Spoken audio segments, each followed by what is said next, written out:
What's going on, guys? I'm Steve. Welcome back to the channel. Welcome back to another video. If it's your first time stopping by the channel, hit that subscribe button. Trust me, you won't regret it. You're a returning subscriber. As always, guys, welcome back, and I do appreciate support. Once in a while, we'll do cases on trafficking. And this case right here, man, if this is true, both this guy and the woman that was with him, who is his wife, need to be taken out back to pasture right now. I told you guys a couple weeks ago, I seen a movie that was disturbing to me from a psychological standpoint on Netflix, I think it was. It was called The Girl in the Box, where a girl basically was kidnapped and made a slave for a man who had a wife who was insecure and allowed him to do this type of stuff. She wound up escaping, and that story stuck with me. This story is almost exactly identical to that. The guy that you see up here right now, ladies and gentlemen, this guy is 38-year-old Austin Cronister from Milwaukee, Wisconsin. And this guy right here done did some of the craziest stuff that, as a man, it angers me because I'm like, how do you think you would have ever got away with this? Ladies and gentlemen, this man right here is currently locked up. Let me show you the charges. His charges, he's charged with felony human trafficking, second-degree violation or assault in a certain way, you know what I'm talking about, and false imprisonment. He was taken into custody this morning. Now, take a look at these stories because they're both the same. They're both about the same situation, this guy, but one has a little bit more information than the other, and I'm going to come back and bring it all together for you in this article. Check it out. Right now, police are investigating a sex slave operation in Milwaukee. Yeah, this man, Austin Cronister, tonight accused of keeping women against their will, tattooed with slave numbers. It's all unfolding in the historic Concordia neighborhood near 31st and State. 12 News' Hannah Hilliard is there live now tonight. Hannah, they have a special name for the home. Right, Kristen and Blake, they call it House St. Pierre. The allegations, all detailed in this criminal complaint, stem back to 2020. Investigators say the suspect had multiple women living under this one roof at the time. Those women expected to sign a strict contract to live here. Inside this Milwaukee home, investigators revealing dark details of sex, abuse, and control. Detectives say all at the hands of this man, Austin Cronister. A newly filed criminal complaint says Cronister lived here with multiple women, making them sign a contract. That contract with 5 rules, including obedience, sex, and to wear a collar to remind the women they were, quote, at all times being evaluated for service. It says only Cronister had the key to the collar. The complaint details 2 victims' experiences inside the home, both making claims of sexual assault. One describing if she disobeyed Cronister, he would, quote, hit, choke, trip, kick her. And there was also threats to inject her with a substance that would be harmful to her. The other saying the women all had the same slave tattoo and slave numbers. Prosecutors describe another woman assisting the suspect, keeping the victim's birth certificates and social security cards in a safe. The complaint says the property has a name, House St. Pierre. A sign on the back of the house shows the name. We tried calling those connected with Cronister. Your call has been forwarded to voicemail. And went to the home. But no one answered or called us back. Online court records indicate the 38-year-old man is right now in custody, charged with false imprisonment, sexual assault, and human trafficking. Such disturbing allegations. Hannah, investigators say the suspect had other demands for the women. Right. One of those demands, Kristen, was the women were asked to change their last name to St. Pierre. According to the criminal complaint, at least one woman did just that. Again, Cronister, online record showing that he is in custody tonight. All right. Hannah Hilliard reporting live in Milwaukee tonight. Thank you. Say he kept women in his home to work and also for sex, sexually assaulted them, and didn't allow them to leave. All in the Milwaukee real estate broker State Street home, a home he co-owns with a Milwaukee defense attorney who's named in the complaint, but we should point out is not charged with the crime. Bill Misson is live with more on what we can only describe, Bill, as a very disturbing case. Well, Ted and Ben, sort of details in court filings which say that these women were isolated from their families, had to take part in BDSM sex parties and forced to have sex at any given moment, and sexually assaulted if they misbehaved. Just some of the details in the criminal complaint prosecutors filed against Austin Chronister. Inside one home on State Street, prosecutors say a high-end real estate broker trafficked one woman, sexually assaulted her and another, and kept the second woman in the home against her will. 38-year-old Austin Chronister is a broker with Mailer Sotheby's International Realty. His profile has since been scrubbed from the website. The case revolves around two women who say they moved into Chronister's home in 2017. Rules included sex on demand, being collared at all times. Both women said they felt they couldn't leave. They say they were brutally sexually assaulted by Chronister. One woman said Chronister would throw BDSM parties for, quote, family and friends. The woman said they were required to sign a contract that included obedience and deference, honesty, collar, and sexual play, and required to change their last names to St. Pierre. I'd like to speak to you about Austin Chronister. Would you care to comment at all about the allegations and the complaints against him? No comment. They were showed around the house by another woman named in the complaint Kristen St. Pierre. She's a criminal defense attorney. Records show she owns the home along with Chronister. The complaint says Kristen St. Pierre also has a collar and would control the mail and kept one woman's birth certificate and social security card in a safe.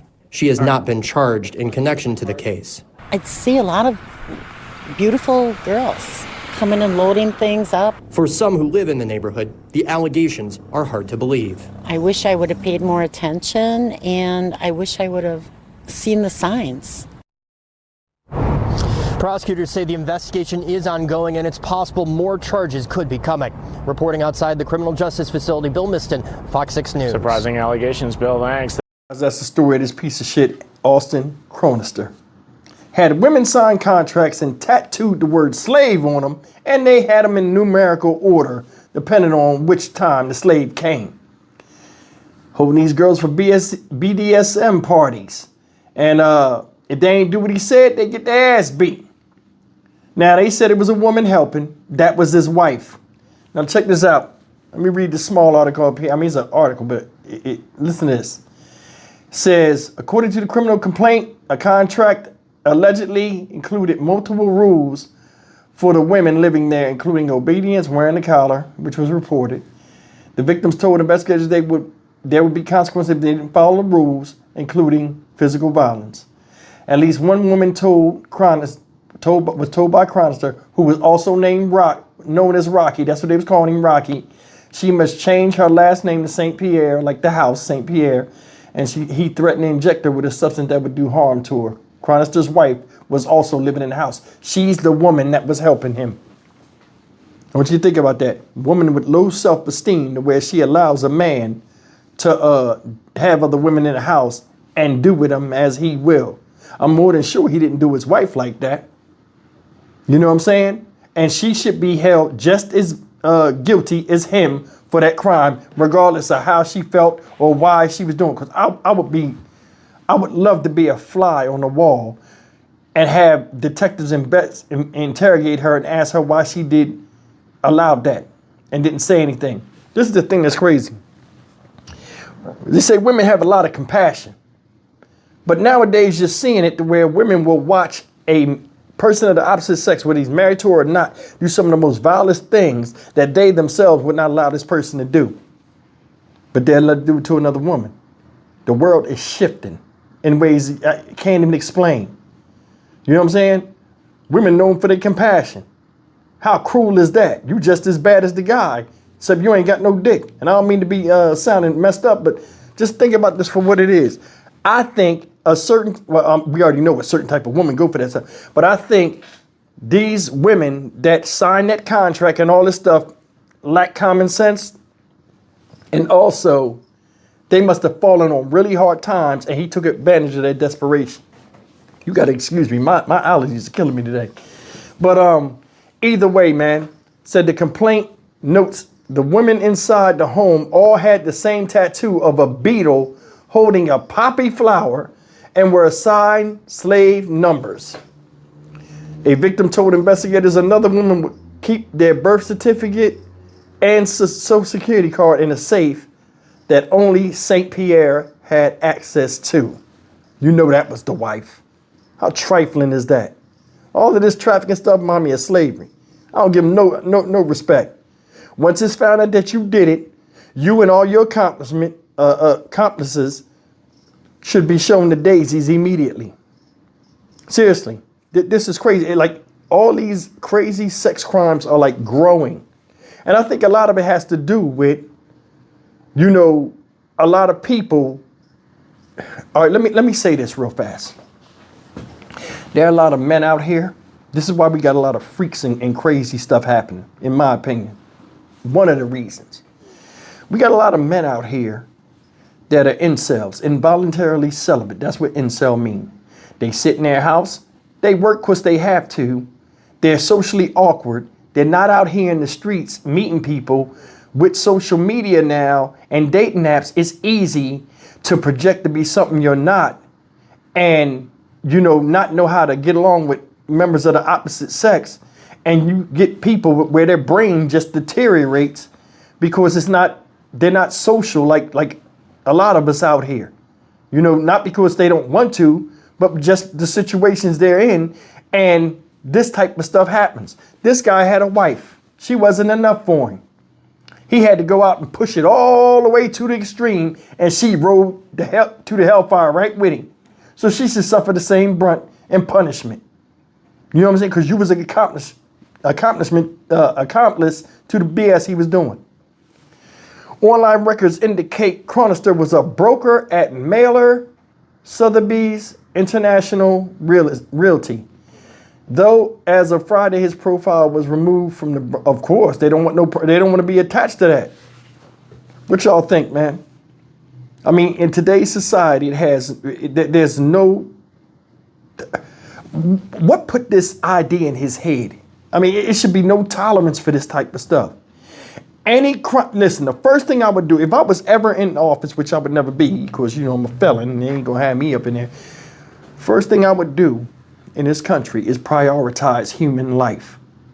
No matter what, I would prioritize human life. The main thing in the growth of America is the production and you know, the ongoing progression in a positive way of human beings going forward in this country. Now, I ain't worrying about the rest of the world because we got problems here. And I would put a heavy emphasis on the value of human life in America. And that would be a push. Remember, they had the war on drugs and all that other fake ass shit. I had a war on life. Look, you know what I'm saying? The war on death. We gonna move forward. We're gonna respect each other and we're gonna do what we gotta do. You know what I'm saying? Like, you always hear politicians talk about what they do for the people. They never really say anything about protecting the people. Anybody can say they hard on crime and still ride the rails of the regular justice system. You got to change all that damn shit. That's why they wouldn't have me. I died before my inauguration. I'd be in one of them crazy plane crashes you see every day. Before they would get me out of here because it would cost a lot of people money. You know what I'm saying? But anyway, man, I'm Stock Market Steve for the Dynamic Reason channel. As always, like, comment, share, and subscribe. We need to prioritize the value of each other. We do. Because obviously ain't nobody else going to do it. And all that starts with a reflection of self. We are our own worst enemy. Once we change us, then we can worry about changing the world. See you in the next video. Take care.